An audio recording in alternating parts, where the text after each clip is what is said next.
Hello students, आज मैं question number 1.33 पे बात करूंगा। चैप्टर 1 सॉल्यूशन एक्सरसाइज क्वेश्चन है।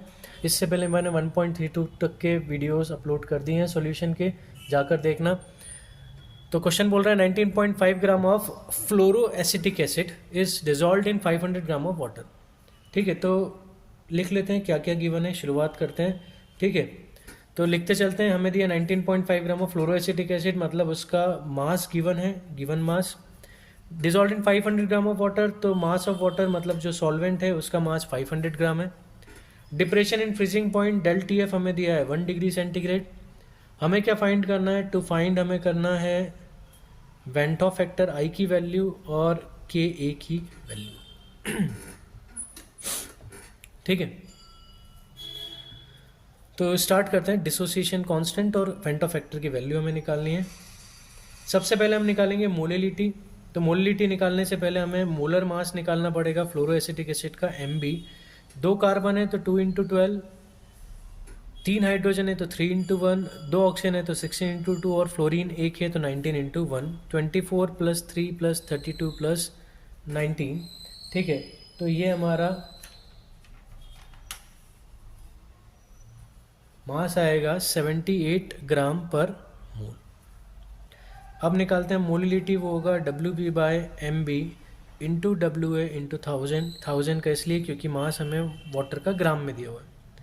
19.5 अपॉन 78 इंटू 500 इंटू 1000, तो 500 टू ज़ा और 2 39 ज़ा और 19.5 टू ज़ा 39 होगा, मतलब मोलिलिटी आ जाएगी हमारी 0.5 मोल पर केजी, या मोलल भी लिख सकते हो। अच्छा, ये लिखने के बाद अब हम क्या निकालेंगे? आई की वैल्यू कैलकुलेट करेंगे।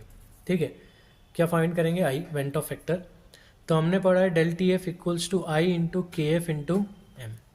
ठीक है, डेल टी एफ हमारा 1 है, आई की वैल्यू हमें निकालनी है। के एफ हमें दिया नहीं है, पर तुम्हें वाटर का के एफ याद रखना है, क्योंकि कभी हो सकता है एग्जाम में ना दें। बेसिकली वैसे देते हैं 1 है ना, के एफ की वैल्यू, पर फिर भी तुम्हें याद होनी चाहिए। बाय चांस कभी ना दिया हो तो तुम रख सको 1.86।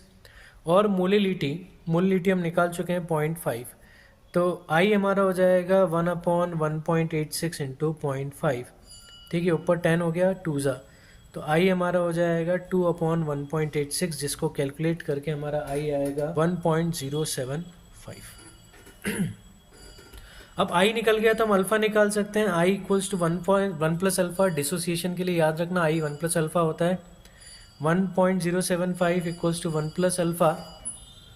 ठीक है, तो अल्फा की वैल्यू हो जाएगी 1.075 माइनस 1 मीन्स 0.075। हमारा अल्फा आ गया। अब अल्फा आने के बाद हम क्या निकालेंगे? के निकालेंगे। ठीक है,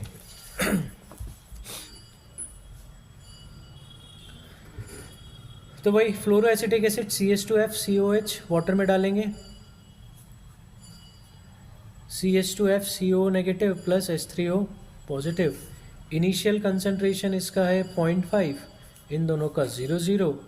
एट इक्विलिब्रियम कंसंट्रेशन हो जाएगा 0.5 माइनस 0.5 अल्फ़ा, 0.5 अल्फ़ा और 0.5 अल्फ़ा। इस तरह के क्वेश्चन तुमने इक्विलिब्रियम में बहुत किए होंगे। ठीक है, तो के हमारा हो जाएगा CH2FCO negative H3O positive upon CH2FCOH। तो के हमारा हो जाएगा 0.5 alpha into 0.5 alpha upon 0.5 minus 0.5 alpha. 0.5 का square into alpha square upon 0.5 common लें तो अंदर 1 माइनस अल्फ़ा। एक 0.5 से 0.5 कैंसिल। 0.5 इंटू अल्फ़ा की वैल्यू हमारी है 0.07। एक मिनट चेक कर लेते हैं क्या थी, 0.75। ठीक है, तो 0.075 इसका हम क्या करेंगे? स्क्वायर और नीचे 1 माइनस 0.075। ठीक है, इस ऊपर वाले को अगर हम कैलकुलेट करें तो हमारे पास आएगा 2.8125 इंटू 10⁻³ और नीचे हमारे पास 0.925। ये दोनों को जब हम डिवाइड करेंगे तो हमारे पास फाइनल के आएगा 3.04 10⁻³। तो ये हमारा फाइनल आंसर है के। तो सबसे पहले हमने मोलिलिटी निकाली। मोलिलिटी निकालने के बाद हमने डेल टी एफ का फॉर्मूला लगा आई into K F into M. उससे हमने आई निकाल कर फिर हमने अल्फ़ा निकाला, अल्फ़ा से फिर हमने के निकाल लिया। ठीक है, तो वीडियो अच्छा लगा हो तो प्लीज़ वीडियो को लाइक करना, चैनल को सब्सक्राइब कर देना। मैं ऐसे वीडियोज़ लाता रहूँगा। तब तक के लिए गुड बाय, थैंक यू।